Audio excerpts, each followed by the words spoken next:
আসসালামু আলাইকুম। HSC 25 batch তোমাদের জন্য যদি এখন সবথেকে বড় একটা হাইপ হয়ে থাকে সেটা হচ্ছে ভাই প্রি অ্যাডমিশন। এন্ড প্রি অ্যাডমিশনের যদি বাংলা অর্থটা বুঝতে চাই সেটা হচ্ছে কোশ্চেন ব্যাংক সলভ করা এইচএসসি পরীক্ষার আগে।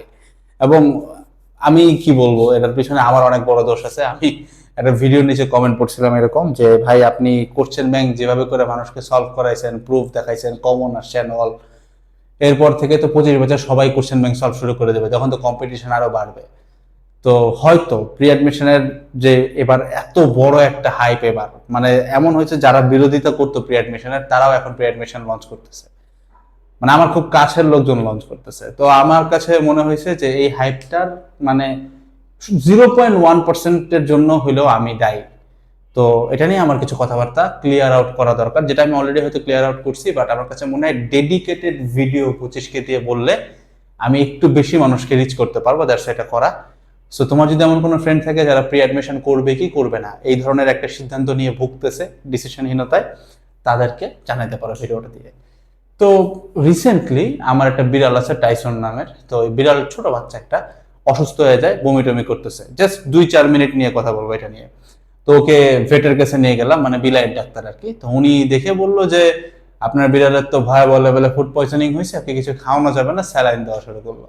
স্যালাইন খাওয়াইতে হবে এবং টানা একদিন কিছু খাওয়াবে না। তো বেসিক একটা জেনেরিক প্রশ্ন আসতে পারে যে কেন ভাত টাত খাইতেছে, মাছ মাংস খায়, ক্যাট ফুড খায়, সমস্যা কি খাইতে, না খেলে তো মরে যাবে।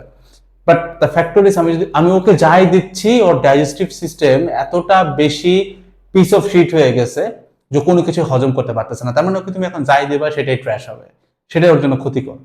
তো তোমার যখন এরকম একটা সিচুয়েশন দাঁড়ায় যে তোমার লিটারালি নর্মাল মাথা, যেটা পড়ালেখার যে মাথাটা, এই জায়গাটা পুরো একটা kind of piece of shit হয়ে গেছে, এটা মানতে হবে। লাইক কিছুই ঢুকবে না। এই মুহূর্তে তুমি যদি ওর কোশ্চেন ব্যাংক খাওয়াও, কাজে আসবে না। এই মুহূর্তে স্যালাইন খাওয়াইতে হবে। স্যালাইন হইতেছে নর্মাল বেসিক পড়াশোনা, ঠিক আছে? আরো কিছু বিষয় আসলে বলি, সেটা হচ্ছে এই সমস্যাটা কেন হয়েছে আমি তোমাকে বলি। যদি আজকে আমি নাফিস বলি, মৃধা বলি যে আমি এই রুমটার মধ্যে 5 জনকে বুয়েটের জন্য পড়াবো, ধরো 25 ব্যাচের কথাই বলতেছি, 25 ব্যাচের 5 জনকে আমি বুয়েটের প্রিপারেশন নেওয়াবো। তো যেহেতু আমি বুয়েটে পড়তেছি, জেনারেল কেসে 5 জন স্টুডেন্ট ম্যানেজ করা খুব একটা কঠিন ইনশাআল্লাহ হবে না। তো 5 জন আসলো। এখন এই 5 জনের মধ্যে বুয়েটে চান্স পাওয়ার রেট কত জানো? 100% কাইন্ড অফ, মানে অ্যাটলিস্ট 95%। মানে 5 জনের মধ্যে 4 জনেরই পাওয়া যাওয়ার কথা। তার মানে কি আমি খুব ভালো পড়াই? ব্যাপারটা এরকম না। ব্যাপারটা হচ্ছে এইটা যে এখানে যে 5 জন আসছে তারা বুয়েট নিয়ে অনেক আগে থেকে ডেডিকেটেড দেখাই প্রাইভেট পড়তে আসছে। এরা অনেক আগে থেকে বুয়েট নিয়ে জানে, বুয়েটের প্রশ্ন প্যাটার্ন জানে, কোশ্চেন ব্যাংক কয়েকবার উল্টাইছে ফার্স্ট ইয়ারে, অলরেডি ডান। এটা ঘটছে। এখন ধরো আমি এখন 100 জনের একটা ব্যাচ লঞ্চ করলাম। এখন যদি এখানে 90% রেট থাকে, তার মানে খুব স্বাভাবিকভাবে 90 জন বুয়েটে চান্স পেয়ে যাওয়ার কথা। এই সেম ঘটনাটা কিন্তু ঘটবে না। কোনো কারণে যদি আমি কয়েকটা ব্যাচ লঞ্চ করে, কোনো কারণে ধরো ইটস ইম্পসিবল, বাট ধরো ধরো অনলাইনে একজন 1000 জন পড়ায়, আমি হই বা যত বড় টিচারই হোক না কেন, 90% রেশিও অনুযায়ী 900 জন চান্স পাওয়ার কথা 1000, তাই না? এটা তো ঘটবে না। এটা না ঘটার কারণ কি, এই পয়েন্টটা যদি তুমি বুঝে যাও তাহলে তুমি প্রশ্নটার উত্তর পেয়ে যাবা যে এখন তোমার প্রি অ্যাডমিশন করা উচিত কি উচিত না। জেনারেলি দেখা যায় যখন তোমার আশপাশের সবাই প্রি অ্যাডমিশন করতেছে এবং সবার যে প্রেপ খুব ভালো এইচএসসি তা কিন্তু না, তখন তুমি একটা হীনমন্যতায় ভোগো যে আমি পড়তেছি না, আমি কি পিছিয়ে যাচ্ছি, কি হইতেছে। মানে কাইন্ড অফ ওই যে আমার একটা বিড়ালের বাচ্চা, ও যদি চিন্তা করে যে আমার বাকি বিলাইগুলো তো ভাত খাইতেছে, আমি খাইতেছি না, আমি কি পিছিয়ে পড়তেছি, ও যায় যদি খায় ও তো মারা যাবে, তাই না? এই ঘটনাটা কেন ঘটে? রিজন হচ্ছে তোমার ক্রাউড সার্কেলটা যত বড় হবে, মানে যত বড় আকারে হবে, তত এখানে জেনেরিক ক্রাউড বাড়ে। জেনেরিক ক্রাউড, আমি তোমাকে আরেকটু রিলেট করাই দিই। ছোটবেলায় যখন আমরা বিভিন্ন ইউটিউবের ভিডিও টিডিও দেখতাম, মানে র্যান্ডম কন্টেন্ট ক্রিয়েটরের, বাংলাদেশে হোক যেখানে হোক, তুমি দেখবা ওদের ওইখানে কমেন্ট সেকশনে ওদের মতো কমেন্ট ওরা পাইতো। মানে এটা রিলেট করো, বুঝবা। মনে করো সে তুমি কার নাম নিবা, আচ্ছা কারো নাম না নেই, র্যান্ডম যে কোনো একটা ইউটিউবার এক্স, সে যেই আইডিওলজি প্রিচ করে, সে যেরকম করে লাইফ দেখে, তার অ্যাঙ্গেলের কমেন্টই তুমি নিচে পাবা। ধরো হুমায়ুন আহমেদের ব্যাপার স্যাপার, ধরো হুমায়ুন আহমেদ একটা নাটক লিখছে, ওই নাটকটা ইউটিউবে দিছে, ধরো কমেন্ট সেকশন চেক করে দেখবা তখনকার আমলে যখন হয়তো নাটকটা অতটাও পপুলার হয় নাই, তুমি দেখবা কমেন্ট সেকশন সবাই তাকে পছন্দ করতেছে। বাট একটা পয়েন্ট আসে, মানে আমি হুমায়ুন আহমেদ জাস্ট নামটা নিছি, বাট একটা পয়েন্ট আসে যখন তার ক্রাউডটা খুব বড় হয়ে যায়, তখন ওটার ভিতরে জেনেরিক ক্রাউড ঢোকে। জেনেরিক ক্রাউড মানে আম জনতা, সাধারণ মানুষ। এবং সাধারণ মানুষ যখন তাকে দেখে, তখন সবাই কিন্তু তার আইডিওলজিটা মানে না। কারণ ছোট সময়ে যখন সে ছোট ছিল কন্টেন্ট ক্রিয়েটর, তাকে যারা দেখতো, তাকে পছন্দ করতো দেখেই দেখতো, তো তার মতো চিন্তা ভাবনা দেখেই তাকে দেখতো। ক্রাউড যখন বড় হচ্ছে, সিস্টেম চেঞ্জ হচ্ছে। ঠিক একইভাবে যখন আমি 5 জনের কথা বলতেছি, 5 জনই আসতেছে যারা বুয়েট নিয়ে চিন্তা করে, success rate would be higher. যখন বেশি মানুষ আসতেছে, তখন সবাই বুয়েট নিয়ে জানেও না। এই যে 1000 জন আনছে, এর মধ্যে দেখা যাবে বুয়েট নিয়ে জানে 10 জন, বাকি 990 জন এই যে 10 জন কেন আসছে তাই এসে পড়ছে। এবং 10 জন দেখা গেছে ক্লাসের টপার, এদেরকে দেখে চলে আসছে। তো জেনারিক ক্রাউডের নিয়ম অনুযায়ী সাকসেস রেট খুব মানে ড্রাস্টিক্যালি ফল করে, মানে দেখা যাবে যেখান থেকে 1% নেমে গেছে, 90% থেকে 1% ড্রপ করতেছে। শুধুমাত্র সিট সংখ্যা ইস্যু না, সিট সংখ্যা যদি ইস্যু হইতো তাহলে মানুষ ভার্সিটিতে ফেল করতো না। তো এই জিনিসটা যদি বুঝো, তাহলে আশা করি তোমার সিদ্ধান্ত নেওয়াটা খুব সহজ। তোমাকে আগে বুঝতে হবে যে আমি কি জেনেরিক ক্রাউডে পড়ি কিনা, মানে আমি কি এমন কেউ যার প্রিপারেশন খুবই বেসিক নর্মাল, যে কারো মতোই হবে, বরং অন্যদের থেকে খারাপ। এই কেসে তুমি যদি এই সব জায়গাতে ঢুকো, তুমি কিন্তু ভালোর চেয়ে আরো খারাপ করে আসবা। তুমি পরে ঢুকতে পারতা তো। আমার বিলাইটা কি পরে কোনোদিন ক্যাট ফুড ভাত এগুলা খাবে না? খাবে তো, একদিন পরে ইনশাল্লাহ খাবে, আল্লাহ বাঁচায় রাখলে, তাই না? তো ও তো রিয়েল লাইফ ব্যাক করবে, বাট তাকে আগে তার যে ডেফিসিয়েন্সিটা, তার শরীরে যে ঘাটতিটা হয়েছে, এটাকে পূরণ করে আসতে হবে। সিম্পল ব্যাপার।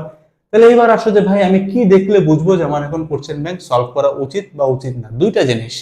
এক হচ্ছে তোমার শর্ট সিলেবাস, যেটা এটা কমপ্লিটলি শেষ হয়েছে।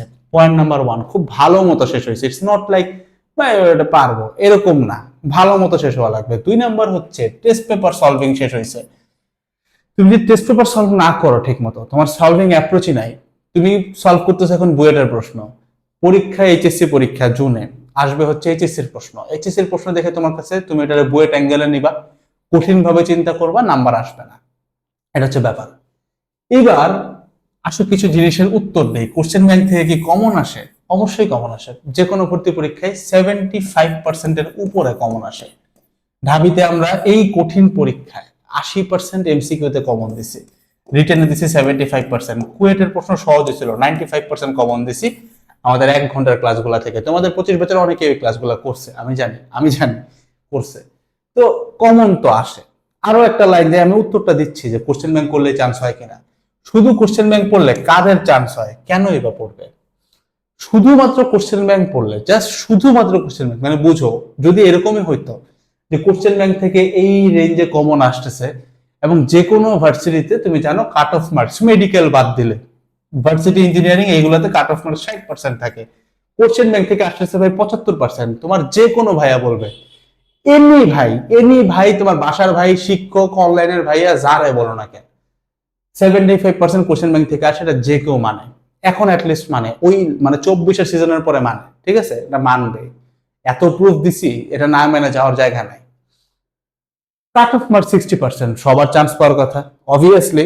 তাহলে তো এমন বলাই যায় যে ভাই তুমি ইন্টারের তাহলে প্রথম 2, 2.5, 3 বছর পড়ালেখা করো না, তুমি 2 বছর পড়ালেখা করো না, তুমি হচ্ছে অ্যাডমিশন সিজনের লাস্ট মাসে যায় কোশ্চেন ব্যাংক করো আমার 1 ঘন্টা ক্লাস দেখে। হয় না? হবে? কোনোদিনও হবে না। এটা রিজন হইতেছে এইটা যে কোশ্চেন ব্যাংক তুমি সলভ করবা, তুমি সলভ বুঝবা, তুমি ক্লাসও দেখতেছো, সব পারতেছো, বাট এই সেম জিনিসটা তুমি পরীক্ষার হলে চাই লিখে দিয়ে আসতে পারবা না। এটার মেইন যেটা কারণ, সেটা হচ্ছে তুমি এক্স্যাক্টলি জানো না যে আমি প্রাসের অ্যাঙ্গেলটা কেন নিচের দিকে ধরলাম, এই জিনিসটা তোমার জানা নাই, তুমি সিলেবাসটা ঠিক মতো শেষ করো নাই। এই কারণে দেখা যায় অনেকে অ্যাডমিশনে এসে খারাপ করে। তুমি জাস্ট আমার কথাটাকে, অনেকে আছে কথাটার ইন্টারপ্রেশনটা বোঝে না, যে আমি বুঝাইছি কি, আমি বুঝাইছি যে তুমি, আমি মানে 24 ব্যাচকে যেটা বুঝাইছি, আমি জানি অনেকেই বুঝছে, 1-2 জনে তো বুঝো নাই। ওই 1-2 জনের নিয়ে অনেকে অনেক দিকে হাইপ নিয়ে এখন প্রি অ্যাডমিশন আনতেছে, এটা আনতেছে, অনেক কিছু হইতেছে। এটার জন্য আমি কিছুটা হইলেও দায়ী, যার সাথে বলতেছি আমি বুঝাইছি, মনে করো ভাই তোমার এইচএসসির বেসিক ভালো, এইচএসসির বেসিক ছিল, ঠিক আছে, কিন্তু এমন লেভেলে ছিল না যে তুমি বুয়েট টপ 10-এ যাবা।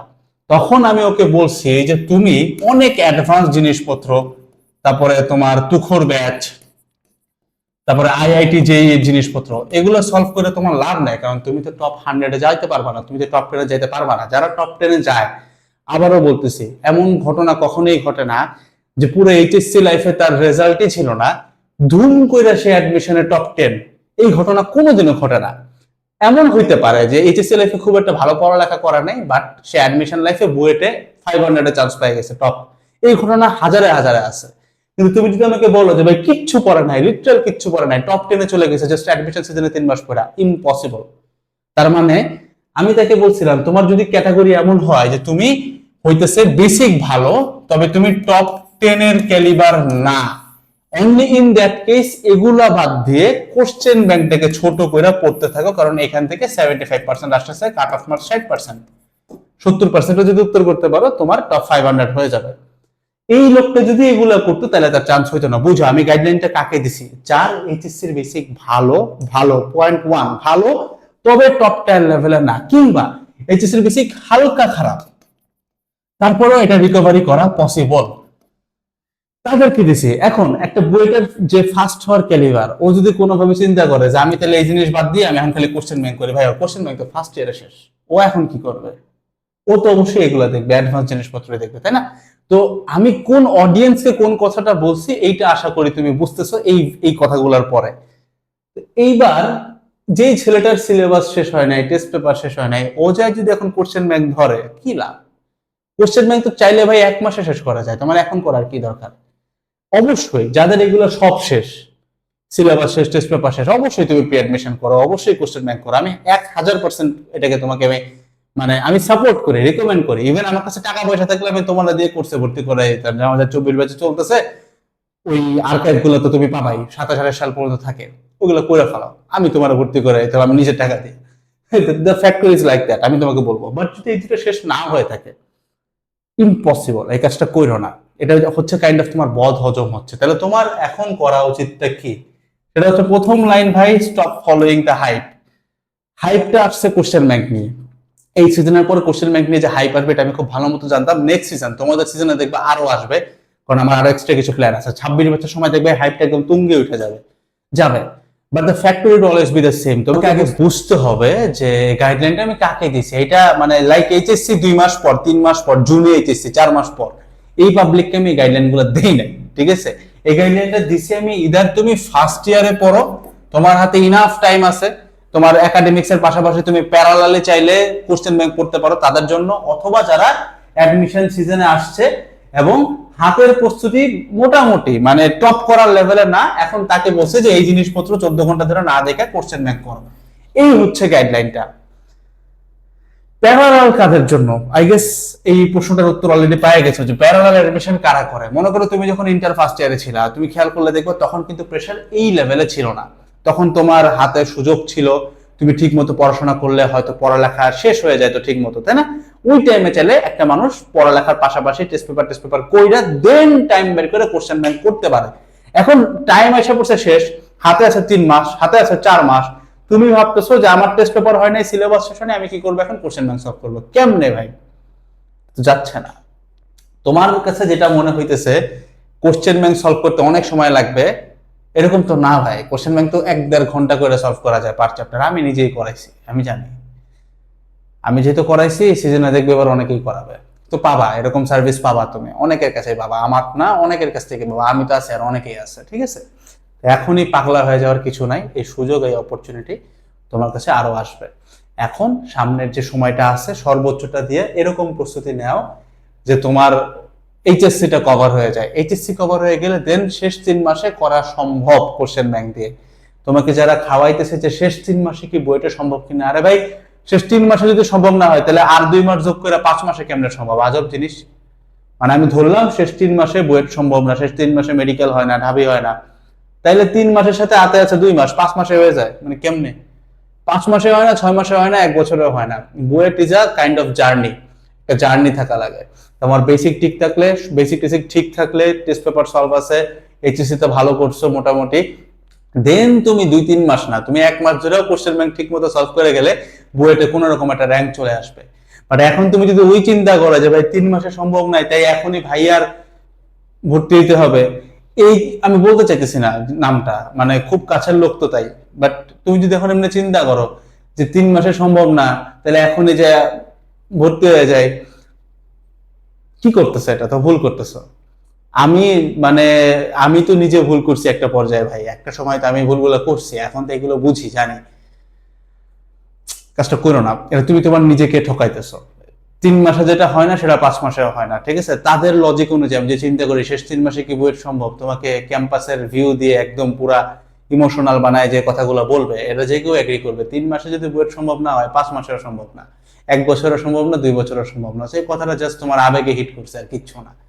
জাস্ট এমনি চিন্তা করো যে আমি যদি এইচএসসি ভালো মতো দিতে না পারি, এইচএসসি তে যদি বুয়েটে এলিজিবলই না হয়, তাহলে কিসের ভাই মানে শূন্য থেকে আমি বুয়েটে চান্স পাবো কেমনে? আমাকে তো আগে এলিজিবল হতে হবে।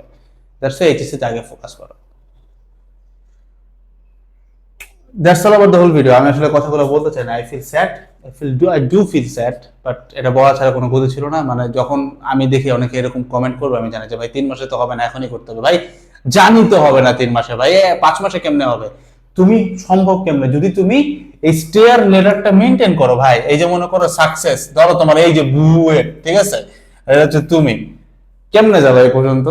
তুমি তো লিফটে উঠবা না মিমটার মতো, তাই না? তুমি যাবা হচ্ছে স্টেয়ার দিয়ে। তো you need to follow the stairs ভাই। তুমি একটা থেকে দুইটাতে যাও, একটা বাদ দাও। আর তুমি কি একটা থেকে একদম এমনে যাবা নাকি? এমনে যাবা? এমনে তো যেতে পারো না, ইটস নট পসিবল। তো just don't B A product of somebody.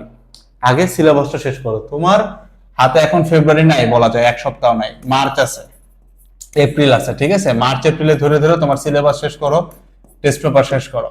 মেতে তুমি এক্সাম দাও, জুনে মেতে হচ্ছে মক টেস্ট দাও আর কি, মক টেস্ট, আর জুনে তোমার এক্সাম। এই হচ্ছে তোমার রুটিন হওয়া উচিত। ডিটেল ভিডিও আসবে। তবে হ্যাঁ, যারা অলরেডি সবকিছু শেষ করে ফেলাইছে, তোমার 3 মাস না, তুমি 15 দিনেও বুয়েট সম্ভব তোমার, তাহলে তুমি যে কোশ্চেন ব্যাংক সলভ করো, বাট মেক শিওর করো তুমি যেন এই এপ্রিলের মধ্যে শেষ করতে পারো।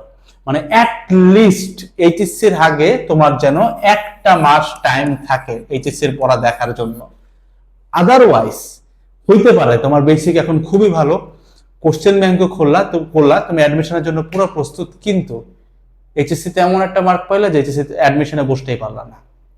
সো প্লিজ সাবধান হও, সতর্ক হও, নিজেকে নিয়ে ভাবো। That's it. আর কারো কোনো কিছু নিয়ে ভাবা দরকার নেই। ক্যাম্পাস ফ্যাসিনেশন দেখায় না ভাই।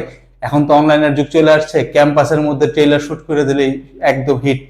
বাট আমরা যখন মানে যারা এগুলো করে তারা নিজেরাও কিন্তু ভাই মানে বুয়েটে মানে চান্স পাওয়ার আগে বুয়েটে ঘুরতেও যায়নি। আমি নিজে বুয়েটের দিন প্রথম বুয়েটে গেছিলাম, সেদিন হচ্ছে আমার পিলি পরীক্ষা ছিল। আর দ্বিতীয়বার গেছিলাম হচ্ছে মেইন রিটার্ন এক্সামের দিন। আর তৃতীয়বার গেছিলাম হচ্ছে ভর্তি হইতে। তারপরে কবে ক্যাম্পাসে গেছিলাম আমার ঠিক মনেও নাই। খারাপ লাগে শুনতে, বাট আমি খুব রেগুলার স্টুডেন্ট না ক্যাম্পাসে। হ্যাঁ গেছি, মজা করে বললাম, বাট বুয়েটে চান্স পাওয়ার আগে মানে অনেক দিন ধরে গেছি এরকম না। বুয়েটে এখন তো নিয়মিত যাওয়া হয়, কারণ এটা আমার এখন ভার্সিটি, বাট চান্স পাওয়ার আগে যাইতাম না। তো ক্যাম্পাস ফ্যাসিনেশনটা কমা, এত পাগল হয়ে যাও না। এইচএসসি তে চান্স পাও ভাই, ওই এমন বান্দরবন থেকে এমন পোলাপান উঠে আসবে যে ঢাকার পোলাপানের টনক নড়ে যাবে। ওরা এসে দেখবে সিট নিয়ে মারামারি লাগতেছে, তখন খেলো। Not now. যাদের প্রেপ ভালো তারা করো, আদার দেন দ্যাট দরকার নাই। That's all over the whole video. আসসালামু আলাইকুম সবাইকে, টাটা।